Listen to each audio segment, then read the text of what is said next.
Hi there, welcome back to the channel. So it's been about a week since I did that drum track. I had been busy, went out of town, got to be with some friends in a socially distanced, careful way, and we were able to play music together and compose some music together, like write together.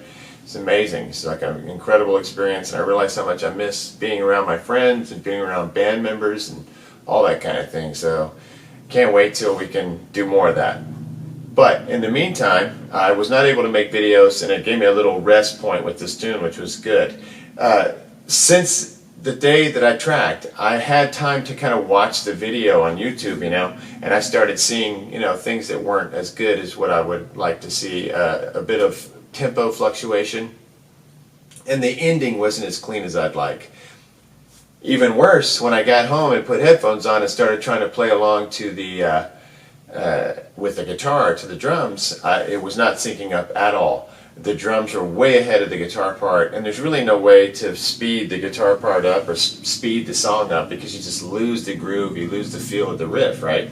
So I realized, hey, that's good. I don't like the track anyway, and now I'm going to record it correctly all the way down at 105. So I went from 120 BPM down to 105. So, and that was good, because I'd rather just go and track it again than try to, worry about it. But I did have a moment where I thought, hey, I know you can change tempo in Audacity. So I thought maybe I'll drag these tracks in and see what happens. And what eventually happened when I brought them in, and I'm going to show you how to do it. I think going from 120 all the way down to 105 was too extreme. The Audacity program, for whatever reason, I don't think it can handle that big of a change.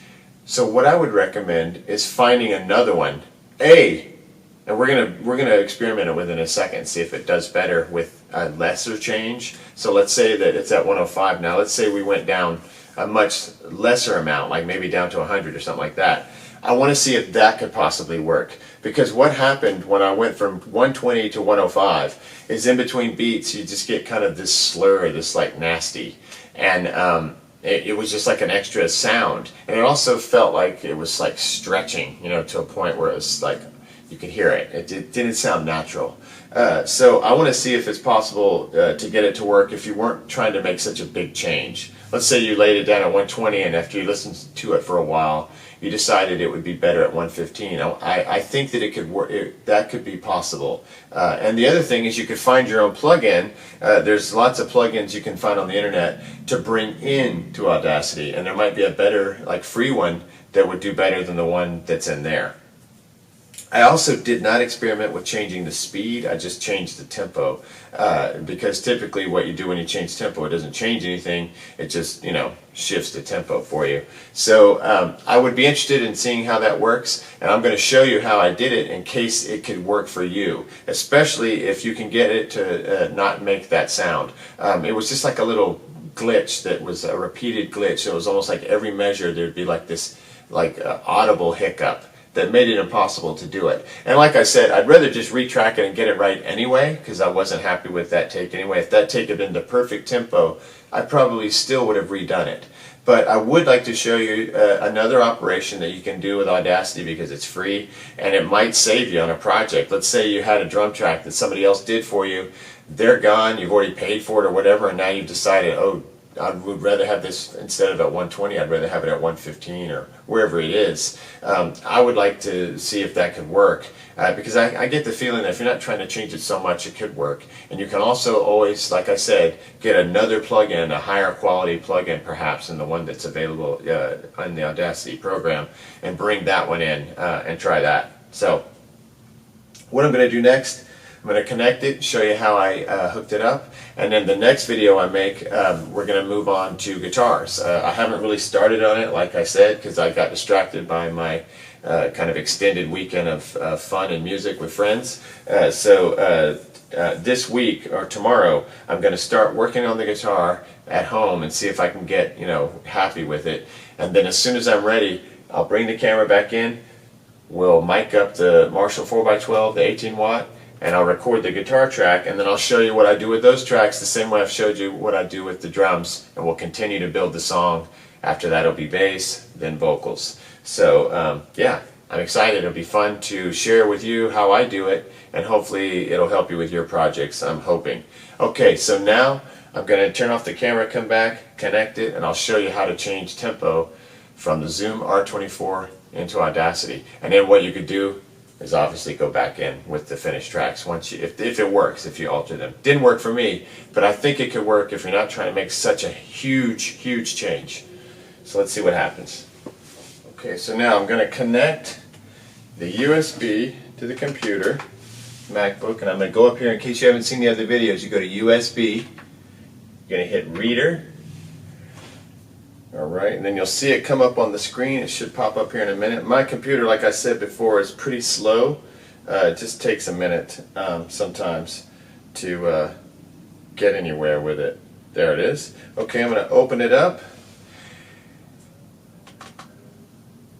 Alright, what do we have here? I'm going to go to Project. I'm going to go down to We Know. That's the tune we're working on. Here we have the audio. Okay, now I'm going to go ahead, I'm going to do this a little differently than I do sometimes, because sometimes I bring them all at once, but I'm going to import them together so that they'll all be on the same row, if that makes sense. They'll be on the same project. So I'm going to import audio from the Zoom. And if I had not been where we wanted it to be, you would find it here. But it just I guess I've done this recently, so it was ready for me to do it. But if you didn't see this come up, you would just find the Zoom over here on devices, and then it would come up. And then you'd go to the audio file. Okay, so there are the 4 drum tracks. 0, 0, 0 is the snare. 1 is the left overhead, right is the right overhead, and finally the 3 is the bass drum. And those are the newest recordings I did at 105 BPM. So I'm going to open all these, and I think what it'll do is create a project with all these tracks in it. Let's hope so. There's one. Good, it's going to do it correctly. And if you do it this way, it makes it a lot easier. Mainly because you can alter all the tracks at once and you won't mess things up and get things out of sync by doing it one track at a time. Okay, so there's all of our lovely drum tracks, and they're all lined up exactly the way they should be. So what I did is I came over here and I just turned on the effect. Let's see, it's called change tempo. Change speed, we could try that, but I'm just changing the tempo. And what I did, let's say that it's at 105. I'm going to say 105 is where it is. We're going to drop it down. I guess it gives you a percent change, all the way down to 96.425. And you could do any kind of change you want. So you can do it here like this. But that would be very subtle, just more subtle by -4. But I'm going to try to replicate what I did the other day, and I'll take it down to, like, I don't know, maybe 90 dB, just to, I mean not 90 dB, but 90 BPM, to see what happens. It's 90.3. So here we hit OK. You'll see the change apply. Good. Okay, and now we hit play. I don't know how well this will show up with the camera because it's not very loud, but let's just see what happens here.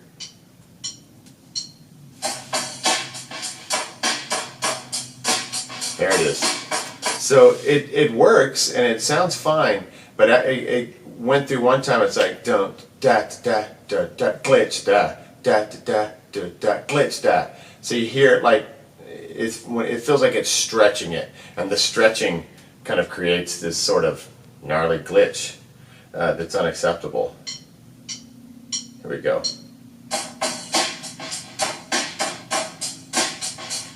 I don't know if you can hear it, but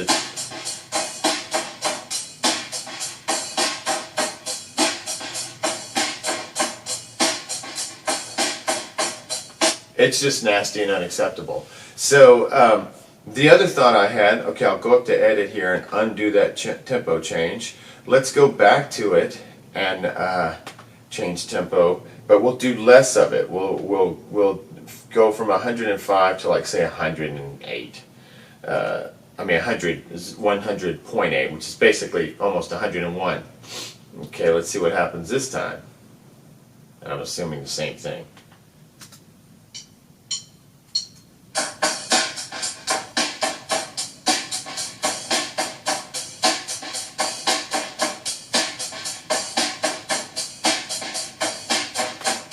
Interesting. Okay, so I'd have to put headphones on to confirm this because, like I said, this isn't very loud and you probably can't hear it very well. But that did not seem to cause a problem. I couldn't hear the little glitch there. I have to put headphones on, but I'm starting to think that it's possible to change the tempo a little bit if you need to. You just can't do it as extreme as I was doing it. I went from 120 to 105. Here, I took my 105 BPM track that I recorded and just went down to 100. Let's go and see what how much of a change that actually is. The percent change is 4%. So that's a little less. We went from 105 down to 100, 100.8. So it wasn't even a full 5 dB. It was like 1.2 or whatever. So yeah, interesting. So I don't know that I would do it just because I'm afraid I would be afraid that it would sound false. But if you had a drum track and there was no choice, I think it could be okay if you weren't trying to change it too much. If like I said, this smaller amount of percent change. So that was my adventure in changing tempo and retracking. For me, it's just not that hard to go and retrack it. I would rather not because I'm not a real drummer. I drum on my stuff, but I don't feel like I'm the greatest drummer. It's always like I kind of survive it as opposed to just ruling it anyway. So I always want to get better and continue to play, practice and get better. So I don't mind going and retracking it. But if you're in a situation where you need to use a drum track, this is all you got, there's no way to retrack it, you can change tempo, you can change speed, and it will. I think it could actually work if you don't try to do too much. So that's basically what I've discovered and my advice. The other two options would be to try a different plugin that works better in an Audacity, or have somebody else do it for you. But it is possible to do. I just found that doing too much in our free program that we're using here in this project, and in other projects I do with the Zoom, it just doesn't work well to try to do too much of it. And I personally probably wouldn't do it anyway, just because I'd rather replay it, get a better groove together, because the take wasn't that great anyway. But if that take had been good, there was no other way, and I didn't have to change it too much, I think it can work okay in Audacity, and you could even do better probably by getting another plugin that you could bring into Audacity and use that instead. So anyway, that was my adventure. I came in at 120 BPM, which was a mistake. It did not groove with the song at all. Like I said, I haven't had much time with this song. I'm trying to quickly get it recorded, get this record finished. So I'm not spending tons of time getting the song, exactly the way I usually would. So that speed kind of got past me. The tempo got past me. I thought I could do it in 120. That actually was a major overshoot. So I just retracked. I tried to change speed just on a lark to see if it would work. That big of a change from 120 to 105 did not work. But I think those of you out there in Zoom world that want to try it, give it a shot with perhaps another plugin, and give it a shot by not doing such a huge change and see what happens. It might work for you. So anyway, that's it. What I'm going to do next, I'm moving to guitars. I'm going to start playing along to this at home, and as soon as I'm ready, I'll bring it up here. We'll track it on the 4x12 here with the Marshall 18-watt, and I will show you how I do guitars the same way I've showed you how to do drums. That's next time. Thanks again for watching. I'll see you.